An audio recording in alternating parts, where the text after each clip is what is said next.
A place synonymous with the unknown, historians believe Stonehenge was the site of an ancient burial ground. In more recent history, it was a final stop for young men before they faced the horrors of war, and for many, near certain death.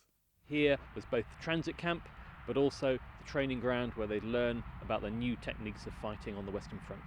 Australian troops first arrived in 1916. This newsreel footage shows them being inspected by King George V.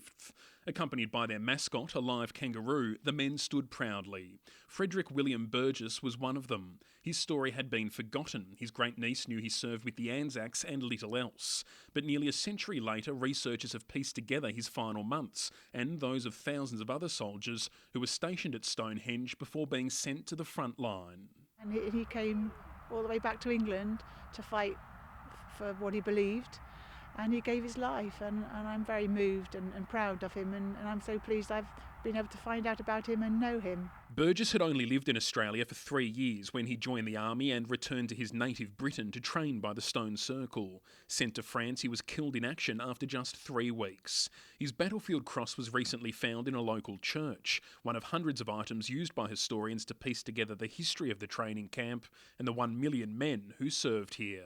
There were so many troops passing by, and there was actually a path, a trackway that ran really close to the stones, and there were fears for the safety of the stones, and so the fence that had been there before was reinstated. Many soldiers were based in nearby hills where battlefield conditions were replicated and trench warfare techniques developed.